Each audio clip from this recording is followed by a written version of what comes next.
you take those steps, you absolutely. Give me a second. Let me mine this out because we're in a lot of different places right now. Jess, you said you are pro-choice. Yes. Why? Um, Ideally, do I want a baby to be deceased off of the irresponsible? And I'm not saying that every abortion is due to people being irresponsible, right? There could be medical reasons, a whole bunch of different reasons, incest, grape. There could be a lot of different reasons why it could become necessary. However, what I am saying is that if we're going to use an example of like the Black community and repetitive cycles of poverty, the child not being brought into a stable household, I've seen children, and I got to phrase this the right way. I've seen children in situations that it is so saddening. The living conditions that they are in is so sad. Some of them have no food. Some of them are homeless. They're going from shelter to shelter. Their quality of life is trash. And I'm not saying because you become pregnant and you're not married, that's an automatic abortion. However, if you know that you on your last negative penny, if you know that you have no shelter for your child, if you know that this is, your third time being pregnant and you just don't got it to bring another child into this world and you already got two baby daddies, like, this is a situation where I think you need to have a tough conversation with yourself and say, is bringing a child into this situation going to be for the best? And unfortunately, I would say in certain situations, within a certain time frame, do what you need to do. Some people may agree with that, some people don't, but I'm gonna always be for somebody having a choice in a certain situation. And I hate seeing choice after they made the bad decision. Correct. Can I ask a question, Jess, as a pro-choice? Why the pro-choicers never advocate for adoption? Because I've seen children, and I know people personally who have been in the system, and they do not get treated no better. You got private adoptions. You got all type of ways to adopt. I hear you, but that's not always the case for everyone. And I've seen, and I know people who have been in situations where they have been adopted. You play God.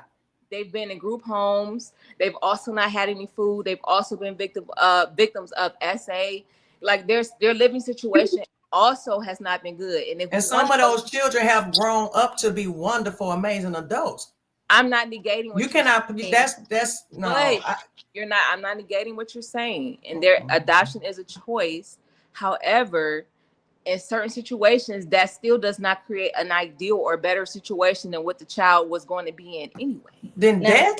To be fair, though, hear me out. Which is why I believe in preventative measures, so this doesn't even become a situation or option, right? Well, just talk about that part. Let's not even talk about that part. Those things also happen in biological families too, though. So some of those arguments are kind of, it's kind of hard to make that argument, in my opinion, just because it's like you can't take out struggle, poverty, sexual assault, and crimes and things like that inside of biological families. And a lot of the times you don't even know about those things happening. So I wouldn't say like if that was like an argument as to why someone would, be like, this is why I'm pro-choice, in my opinion, I'd be like, well, that can happen no matter if they're adopted, they're with their biological parent, that's not really there's reasons though too that I talked about. There could be medical reasons. There could be something wrong with the child. There could be the majority of the time. Majority of the time, it's elective though. It's literally less than 1% of what you're talking about. Hold on. Let's back up for a minute because I'm trying to understand. So, the core of the conversation was based off of K. Michelle saying that guys, and she was using Cam Newton as an example, need to step up and create better families, and then she cited other cultures and other music and whatever like that as an example as to why that should be, right? And I'm assuming that the majority of y'all actually probably agree with her, right? I'm assuming, right? Mm-hmm. So why don't you agree with her, Devin? Because at the end of the day, I think what the real issue is not because of the culture. Because at the end of the day, I think we have degenerate behavior in all sides of the culture. White people, black people, etc., etc. I think it's the fact that tell me if I'm wrong. I could be wrong. I'm just throwing it out here. I feel like certain people, sometimes black women, or just people in general, see black men a certain way, and if they don't fit that certain demographic of person, then it's like, okay, I just got to go white now, and I got to go that white, like be with that white person. When you could definitely find a black person that has those same morals, those same values in the black community, but you refuse. You said black women will say, "I got to go be with the white man." Well, that's ultimately what she was saying in her video. She's like, she was forced to pretty much go to the white side because she just she hated. I'm not tripping off of that because black men go and date white women, and we don't trip off of that either. So that's not a problem for me. No, that's not. I mean, no, but at the same time, it's like she's saying it's black men's fault, like, but not really saying that she's talking to the wrong black men. I think that's the part where she's missing, where she's refusing to talk to the black men that would fit her desired outcome.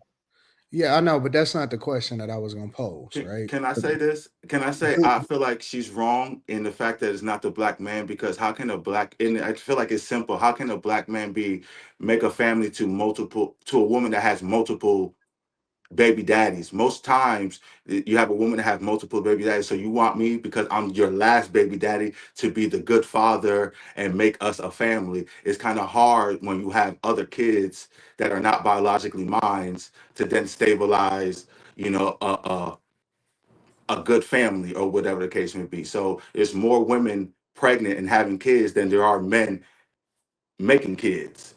So here's my question though, but not all of y'all pretty much agree with family, I'm assuming though, right? Is there anybody that disagrees with the concept, regardless of whose fault it is? Because we can go back to the fault part in a minute, but I'm just trying to understand something, because I want to understand where y'all at. Is there anybody disagrees with the idea that you should marry the person? I mean, you know what I'm saying? Disagree with the idea of getting married within themselves. Like all of y'all, I'm assuming that all of y'all desire to be married. Is there anybody that don't desire to be married? Let's do it that way. Okay, cool. So I'm assuming that now that we there. All right. Here's my question. Why do y'all want to get married? I think I've already been married. Well, so okay, so all right. But I'm not now, so that's why I'm so passionate about this, because the whole this idea and the feminist thing and how we were raised as women, when I look back now and the more I learn, that ruined my marriage. That's the reason I'm not married. Okay, all right. So why do y'all want to get married? I can answer that. One, I want to have children, and I want to have children with my husband, not my baby daddy. And two, I want to do life with someone. I want to have someone that that we could just do life together. My business partner, my help me, the person that I can, be soft. The woman is the helpmeet, right? With, huh? The woman is the helpmeet, right? That's what I'm saying. I want to be that to my husband. Oh, okay, I got you. Maybe I didn't phrase that right, but yes, I want to be soft. I want to be feminine. I want to be kept. I want to be protected. But I also want to provide these things as far as like being feminine and soft and creating a household for my husband, right? Like I said, the husband is the head, but I feel like the woman is the neck, and I feel like they move together. Do we have different roles? Yes. I don't necessarily think one is more important than the other, but I think it's like yin and yang and how we go together. But I just want to do life with my person, and I just want to be like that's me, and we're together and we have this family. Can I go into more depth and more detail? Of course, but I'm just trying to understand in a general sense, what y'all think the right solution looks like. What do y'all actually think that looks like? And the reason that I say that is because, we often at times talk about what's wrong, and we all, a lot of times we address the issues, and I'm all for that too. But I'm not even sure if people really understand what the purpose of marriage is. I don't know. I think that we lost the value of what we don't know. We didn't know. I didn't know what marriage was. I had never, until I understood that it's leadership submission, like a yin and yang. But women have to understand we get triggered by these words so much, like submission, authority, dominant. We get triggered by those words, but that's just what it is. It's a covering. And I've always believed a woman needed a covering. We gotta have a covering. So if we don't have a covering, marriage, it's the women. As far as I'm concerned, and I can only speak from a woman, from my experience and what I've heard around the data, anecdotal, and it's us. The way we raised, the things we're taught, little sayings like, you got to find a man that love you more than you love him, and all these little innuendos, or just make sure you're able to be taken care of, but at the same time, they're not teaching you how to actually be a wife and cook and clean and all these wonderful things. At its core, marriage is a business arrangement. And See, people this is why I say you can grow into love. And last time I checked, there are a lot of arranged marriages that last longer than the ones who just so in love and head over heels. So, I mean, I feel like there's a business component to marriage as well. People may say, oh, it's a piece of paper, or oh, this or that. But like, there's a lot of different things that you have to balance that are business related, whether y'all have a family business, whether it's finances, whether it's a lot of different things. Your whole life gets tied to that person. So whatever you got going on, like now y'all both got that going on. I think that mentality. It's a covenant. I think the whole business arrangement brought in the degenerate behavior within the whole aspect of marriage. Because in the day, it was at the church level. The biggest issue is when the church started becoming part of the government, and the government started, dictating the marriage laws and stuff like that. And then you had all different communities wanting to adopt marriage through the government's sense, and then it adulterated the whole purpose of it. I think okay. So let me give you a little bit of an education. There's no way that the church could not in some way integrate itself with the government when the majority of the laws by which you abide by in this country was forged by the church. The whole idea of what you can and can't do, the foundation of it was based off of laws and the rules that was governed in the church.